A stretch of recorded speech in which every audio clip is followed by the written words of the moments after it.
তো বন্ধুগণ, আগের দিনের ভিডিওতে আমি দেখেছিলাম কীভাবে প্যান কার্ডটা অ্যাপ্লাই করবেন, রাইট? কীভাবে প্যান কার্ডটা অ্যাপ্লাই করবেন।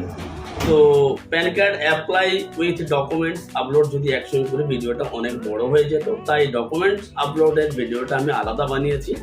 কারণ ডকুমেন্ট আপলোডের ভিডিওটা অনেকের কাছে এখনও পরিষ্কার নয় পিএসএ থেকে প্যান কার্ড অ্যাপ্লাই করার পরে। আর যে ডকুমেন্ট আপলোডের যে প্রসেসটা আমি দেখাবো, সেই প্রসেসটা সমস্ত পোর্টালের ক্ষেত্রে প্রযোজ্য। যে প্যান কার্ড ডকুমেন্টস আপলোডটা কী পদ্ধতিতে কীভাবে করতে হয়, ছবির কত মাপ থাকবে, পিডিএফ কত সাইজের হবে, সিগনেচারের কত মাপ হবে, এ টু জেড আমি লাইভ দেখিয়ে দেবো আপনাদেরকে। তো ভিডিওটা শুরু করে আগে আপনাদের কাছে একটু রিকোয়েস্ট, যদি আপনারা নতুন হয়ে থাকেন তো আমাদের চ্যানেলটাকে সাবস্ক্রাইব করে বেল আইকনটা প্রেস করে সঙ্গে জুড়ে থাকেন। চলুন ভিডিওটা স্টার্ট করা যাক। Let's start.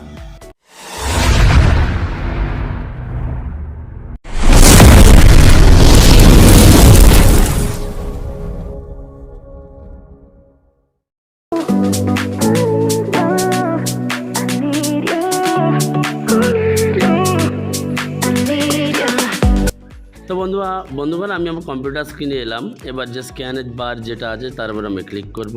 স্ক্যানের উপর ক্লিক করে আমি যে ডকুমেন্টস ফাইলটা করব তার একটা আমি নাম দিয়ে দেবো। দেওয়ার পর আমি পিডিএফটা সিলেক্ট করব। তো আমি ফার্স্ট পিডিএফটা সিলেক্ট করে নিচ্ছি, তারপর আমি ডকুমেন্টসের নাম দিয়ে দিচ্ছি। যার প্যান কার্ড ছিল তার নাম দিয়ে দিলাম, দিয়ে মেন ফর্ম বলে আমি ফাইলটার নাম দিয়ে দিলাম। এবার আমি সেভে ক্লিক করব। সেভে ক্লিক করার পরে স্ক্যানিং টু প্রিভিউ আসছে। তো স্ক্যানিং টু প্রিভিউ দেখা যাচ্ছে। এবার এটাকে আমি 200 রেজুলেশনের মধ্যে সমস্ত ফাইলটা যা যা মেন ফর্ম আছে এবং তার সঙ্গে অ্যাটাচিং যা ডকুমেন্টস আছে সব টোটালটাই 200 ডিপিআইয়ের মধ্যে স্ক্যান করতে হবে। চলুন স্ক্যান করে নিই। তোমার ফার্স্ট পেজ স্ক্যান হচ্ছে। তো প্যান কার্ডের দুটো পেজ হয়, দুটো পেজ এবং ডকুমেন্টস হয়। তো আমার দুটো ডকুমেন্টস আছে, অ্যাড্রেস প্রুফ ভোটার কার্ড এবং DOB and ID proof Aadhaar card. তোমার টোটাল 4টে পেজ স্ক্যান করতে হবে। তো ফার্স্ট পেজ স্ক্যান হয়ে গেল, আমি বের করে নিলাম এবং দ্বিতীয় পেজটা আমি স্ক্যানারের মধ্যে দিয়ে ইয়েসে আমি ক্লিক করব। এখানে নো ক্লিক করা যাবে না, একটার পর একটা ডকুমেন্টস দিয়ে ইয়েসে ক্লিক করতে হবে। তো দিয়ে দিলাম, ইয়েসে ক্লিক করছি। তো স্ক্যানিং টু প্রিভিউ দেখাচ্ছে আমার সেকেন্ড পেজটা। তো এখানে এসে গেছে দেখতে পাচ্ছেন আপনারা। তো এটাকে আমি আবার 200 ডিপিআই রেখে আমি এটাকে স্ক্যান করব। মানে 200 রেজুলেশনের মধ্যে আমার 4টে পেজ, মানে যা যা আপনার ডকুমেন্টস থাকবে সাপোর্টিং ডকুমেন্টস টোটালটাই 200 ডিপিআইয়ের মধ্যে স্ক্যান করতে হবে। তো আমার সেকেন্ড পেজ স্ক্যান হয়ে গেলে এবং থার্ড পেজ আমি আধার কার্ড দেবো, দিয়ে সেটাকে আমি স্ক্যানিং টু প্রিভিউ করছি। স্ক্যানিং টু প্রিভিউ করার পরে যখন শো করবে আমি এটাকে স্ক্যান করে নিচ্ছি। তো চলুন স্ক্যান করে নিই। তো আমার আধার কার্ড স্ক্যান হচ্ছে। আমি ডিওবি প্রুফ হিসাবে দিয়েছিলাম ভোটার কার্ড। তো নেক্সট আমি ভোটার কার্ডটাও স্ক্যান করে নেব। এটা কমপ্লিট হয়ে গেলে, তো এটা আমার কমপ্লিট হয়ে গেলে আমি ভোটার কার্ডটা স্ক্যানারে ঢুকিয়ে আমি ইয়েস করলাম। Scanning to preview. তো এখানে শো করছে ভোটার কার্ড। তো আমি এটাকেও স্ক্যান করে নেব। বারবার বলছি, যাবতীয় যা যা ডকুমেন্টস আপনি প্যান কার্ড অ্যাপ্লিকেশন মেন ফর্মের সঙ্গে দেবেন টোটালটাই 200 ডিপিআইয়ের মধ্যে স্ক্যান করতে হবে। তোমার স্ক্যানিং কমপ্লিট, আমি এখানে নো করে দেব। নো করার পরে এবার আমি ফটো ও সিগনেচার আমি একসঙ্গে স্ক্যান করব। তো আমি স্ক্যানারের মধ্যে ঢুকিয়ে দিলাম। দেওয়ার পরে এটা জেপিজি মোডে স্ক্যান করতে হবে, তো 600 ডিপিআইয়ের মধ্যে। তো আমি ফাইলটার একটা নাম দিয়ে দিচ্ছি, রেসিডেন্টের নাম এবং ফটো অ্যান্ড সিগনেচার বলে আমি জেপিজি মোডে সেভ করে নিলাম। তো দেখতে পাচ্ছেন স্ক্যানিং টু প্রিভিউ হচ্ছে। এখানে স্ক্যানিং টু প্রিভিউ হওয়ার পরে যেটা আমার শো করছে, এখানে একটা ধ্যান দিতে হবে। আমি এটা চেকমার্কটা তুলে দিয়ে আমি জাস্ট রিসাইজ করে নেব এবং রেজুলেশন 600 রাখবো। তো রিসাইজটা আমি আরেকটু চেঞ্জ করে নিই। আমি আরও ছোটো করে নেব। এটাকে ছোটো করার পরে আমি এটাকে স্ক্যান করে নেব। তো দেখতে পাচ্ছেন ফটো অ্যান্ড সিগনেচার একসঙ্গে আমি স্ক্যান করছি। ফটো সিগনেচার একসঙ্গে স্ক্যান করলাম। এই জন্য আমি করছি, আমার আলাদা সিগনেচার নিতে হবে না, আলাদা ফটোও আমার নিতে হবে না, আলাদা আলাদা স্ক্যান করার কোনো দরকার নেই।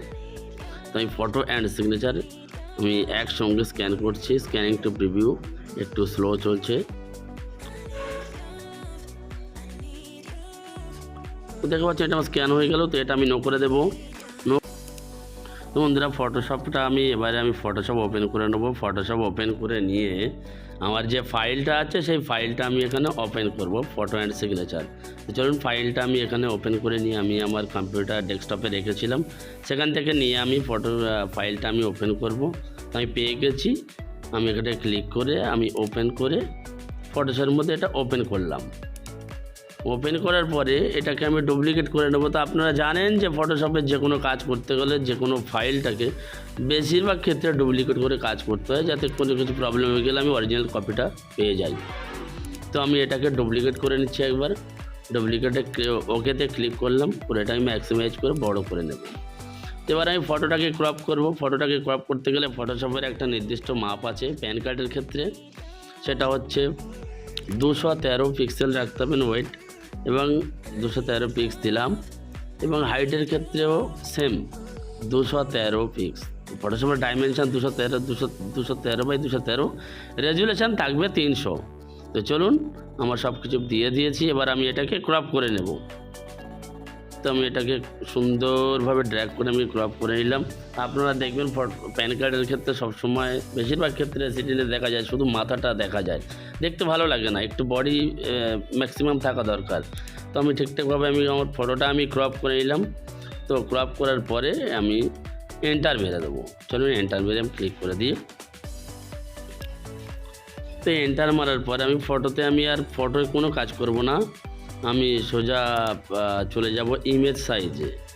ইমেজ সাইজ আমার কনফার্ম করে নিতে হবে 213 300 আছে কি না। তো আমার সব ঠিকই আছে, 213 300। আমি ওকেতে ক্লিক করলাম। ওকেতে ক্লিক করার পরে আরেকটা যেটা কাজ আছে, ফটোটা সেভ করতে হবে। তো ফটোটা সেভ করার জন্য একটা গুরুত্বপূর্ণ ট্রিক্স আছে, এটা খুব বেশি হয়ে গেলে ডকুমেন্ট আপলোড নেয় না। তো ফটোশপ প্যান কার্ডের ক্ষেত্রে যে ফটোটা আপনি দিচ্ছেন সেই ফটোটা থাকতে হবে 30 কেবির মধ্যে। আমি ফটোটা সেভ করে রাখি, আমি ফাইলে নাম দিয়ে দিলাম। দেওয়ার পরে আমি জেপিজি মোডে ওটাকে সেভ করব। সেভ করার পরে দেখা পাচ্ছেন এখানে 30 কেবির মধ্যে থাকতে হবে 23 কেবি। আমি আরেকটু কমিয়ে দেবো, আরেকটু কমাবো, ব্যাস আমার 17.5 কেবি আছে। আমি এটাতেই ওকে করে দেবো। তো বন্ধুরা আমার কিন্তু অলরেডি ফটোর কাজ হয়ে গেছে। আমার এবারে কাজ করতে হবে সিগনেচারের কাজ করতে হবে। আবার আমি এটাকে ডুপ্লিকেট করে নেব। ডুপ্লিকেট করার পরে এটাকে ম্যাক্সিমাইজ করে বড় করে আমি ক্রপ করব। তো ক্রপ করার ক্ষেত্রে ফটোশপের সিগনেচারের ক্ষেত্রে যে মাপটা আছে সেটা হচ্ছে আমি দিয়ে দিচ্ছি ওয়েট 2.7 সেমি, এবং হাইট থাকবে আপনার 1.6 সেমি, এবং রেজুলেশন থাকবে 600। তো 600 আমি দিয়ে দিলাম। দিয়ে এটা আমি প্রপারলি ক্রপ করে নেব, দেখুন ভালো লাগবে। তো আমি এটাকে প্রপারলি ক্রপ করে নিচ্ছি। এটা ক্রপ করার পরে তো আমি আরেকটু বাড়িয়ে নেওয়ার পরে এন্টার করলাম, ব্যাস ওকে আছে। তো আমি এটা এবারে ফার্স্ট এটাকে ইমেজ গ্রে স্কেল করতে হবে, তাই না। অ্যাডজাস্টমেন্টে গিয়ে আমি এটাকে গ্রে স্কেল করব। গ্রে স্কেল করার কারণ এটাই যে যেহেতু প্যান কার্ডে আপনাদের সাদা কালো সিগনেচার লাগে, তো আমি এটাকে হোয়াইট ব্যাকগ্রাউন্ড রেখে আমি এটা ম্যাজিক টুলে রিমুভ করে দেওয়ার পরে আমি যেটা বাকি অংশটা দেখা যাচ্ছে সেটা আমি ক্লিক করে ম্যাজিক টুলের সাহায্যে আমি এটাকে রিমুভ করবো। তা রিমুভ হয়ে গেল। উপরে যে বাকি যে অংশটা দেখা যাচ্ছে এটা আমি রাবার ইউজ করবো। তো চলো রাবার টুলটা আমি নিয়ে নিই। রাবার টুলটা নিয়ে আমি এটাকে রিমুভ করে মুছে দেবো। যেখানে আপনাদের প্রয়োজনীয় নেই, যেটা প্রপার সিগনেচার আছে সেটা আমি নিয়ে নেব। তো আমার পরিষ্কারভাবে রিমুভ হয়ে গেল। দেখতে পাচ্ছেন লেখাটা একটু হালকা দেখাচ্ছে, তাই না। তো কন্ট্রোল এল দেবে রেখে আমি এটাকে ডান দিকে একটু বাড়িয়ে এটাকে ডিপ করব। একটু হালকা ছিল, একটু ডিপ করলাম, দেখতে ভালো লাগবে। প্যান কার্ড নীল, তারপরে কালো সিগনেচারটা আসবে, দেখতে ভালো লাগবে। এবার এটা এন্টার করব। তো এবার হচ্ছে image size, most important. Image size যেটা হচ্ছে ওয়েট রাখতে হবে 1023 পিক্সেলে, এবং হাইট রাখতে হবে 1023/680, রেজুলেশন 600। তো ওকেতে ক্লিক করবো। আমার সিগনেচার রেডি হয়ে গেল। এবার এটাকে আমার সেভ করতে হবে। তো চলুন সেভ অ্যাজ করে নিই আমি। তো প্যান কার্ডের সিগনেচারের ক্ষেত্রে সিগনেচারের একটা মাপ থাকে, তো ফার্স্ট আমি ফাইলে একটা নাম দিয়ে দিচ্ছি। আপনাদের যেটা ভালো লাগবে সেটা দেবেন যাতে আপনাদের খুঁজতে সুবিধা হয়। তো আমার যেটা সুবিধা হচ্ছে সেটা আমি দিয়ে দিচ্ছি। তো জেপিজি মোডে এটাকে আমি সেভ করব। তো সেভ করার পরে দেখতে হচ্ছে এখানে কত আছে, 29 পয়েন্ট থাকে না, এটা কম হয়ে যাচ্ছে, আপনার 60 কেবির মধ্যে রাখতে হবে। ওকে, তো 60 কেবির মধ্যে আমি রাখবো 40 রাখবো, 40.9। তো এটা রেখে আমি ওকে করবো। তো আমার সিগনেচার এবং ফটো আমার অলমোস্ট রেডি হয়ে গেছে। চলুন আমি ব্যাক করে দিই। তো দিয়ে আমি আবার ল্যাপটপ স্ক্রিনে চলে এসে গুগল ব্রাউজারে চলে এসে আমি পিএসএ পোর্টালে আবার আমি লগ ইন করবো। তো পিএসএ আমি লগ ইন করছি। পিএসএ লগ ইন পেজে ক্লিক করব। ক্লিক করার পরে আমার পাসওয়ার্ড রিমেম্বার করা আছে, আপনাদের যদি না থাকে আইডি এবং পাসওয়ার্ড দিয়ে দেবেন। দেওয়ার পরে যে ক্যাপচাটা আছে ক্যাপচাটা এখানে ফিল করে দেবেন। তো ক্যাপচাটা ফিল করার পরে আপনি লগ ইনের উপরে ক্লিক করলাম। লগ ইনের উপরে ক্লিক করার পরে আমার যেটা কাজ আছে, ফর্ম 49A সার্ভিসে গিয়ে সার্ভিসে গিয়ে আপলোড ডকুমেন্ট যেটা দেখতে পাচ্ছেন আপনারা, আপলোড ডকুমেন্টস এটা আমি ক্লিক করব। তো ক্লিক করার পরে যে ক্রপ ফাইল দেখতে পাচ্ছেন, রেসিডেন্টের নাম, অ্যাপ্লিকেশান নাম্বার, তা আপলোড ফাইলটা আমি ক্লিক করব। একবার আপলোড ফাইলে ক্লিক করব। প্যান ফর্ম যেটা আছে, মেন ফর্ম যেটা 200 DPI নিয়েছিলাম, তো সেটা খুঁজে এখানে চুজ করে আমি এখানে ইনপুট করব সেটা। ওকে, তো চলুন দেখে দিই। 200 DPI যে ডকুমেন্টস এবং মেন ফর্ম স্ক্যান করেছিলাম সেটা এখানে ইনসার্ট করতে হবে। ইনসার্ট করে দেওয়ার পরে পিকচার উপর ক্লিক করব। যে পিকচারটা আমি রেডি করে রেখেছি সেই পিকচারটা আমি এখানে ইনসার্ট করব। সিগনেচারের উপরে ক্লিক করলাম। সিগনেচারে ক্লিক করার পরে সিগনেচারটা আমি এখানে ইনসার্ট করব। সব কিছু ইনসার্ট করার পরে আপলোড ফাইলের উপরে ক্লিক করতে হবে। তো আপলোড ফাইলে ক্লিক করার পরে দেখুন কী দেখে, ডকুমেন্ট আপলোড ফর অ্যাপ্লিকেশান নম্বর এত, মানে সাকসেসফুল হয়ে গেল। আপনার ডকুমেন্ট আপলোডটা সাকসেসফুল হয়ে যাওয়ার পরে আমাদের ব্যাচ জেনারেট করতে হবে। তো ফর্ম 49 সার্ভিসে গিয়ে আমার এখানে দেখতে হবে জেনারেট ব্যাচ। এই দেখতে পাচ্ছেন জেনারেট ব্যাচের উপর ক্লিক করলাম। ক্লিক করার পরে আপনার যদি অনেক থাকে তো অল মারবেন, যে তোমার একটা আছে অল মারলেও হবে, সিঙ্গেল মারলেও হবে, যা মারবেন, যেহেতু একটাই আছে তো সিঙ্গেলের উপরে ক্লিক করে আমি সাবমিট করলাম। সাবমিটে দেখতে পাচ্ছেন যে ব্যাচ এটা হয়ে গেছে, ব্যাচ জেনারেট হয়ে গেছে। এটাকে আমরা এবার প্রিন্ট করব। প্রিন্ট করে আমরা এটাকে রেখে দেবো। তো ঠিক আছে, তো আমি এটা প্রিন্ট করে নিচ্ছি।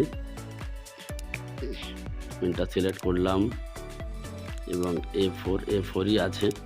তো আমি এবার এটাকে প্রিন্ট করে নেব। তো এটাই ছিল ব্যাচ জেনারেট সাকসেসফুল হয়ে গেল। তো বন্ধুগণ, আজকের ভিডিওটা এই পর্যন্ত ছিল যে প্যান কার্ডের ডকুমেন্ট কিভাবে আপলোড করবে। তো আশা করি ঠিকঠাকভাবে আপনাদেরকে বোঝাতে পেরেছি। ভিডিওটা যদি ভালো লেগে থাকে একটা লাইক করে দেবেন এবং যদি ইনফরমেটিভ মনে হয়ে থাকে তো শেয়ার করে আপনাদের বন্ধুদেরকে জানিয়ে দেবেন। এবং এতক্ষণ ধরে আমাদের সঙ্গে জুড়ে থাকার জন্য আপনাদের সকলকে অসংখ্য ধন্যবাদ। তো প্লিজ সাবস্ক্রাইব করে বেল আইকনটা প্রেস করে সঙ্গে থাকবেন। দেখা হচ্ছে পরের ভিডিওতে। Good bye, tata.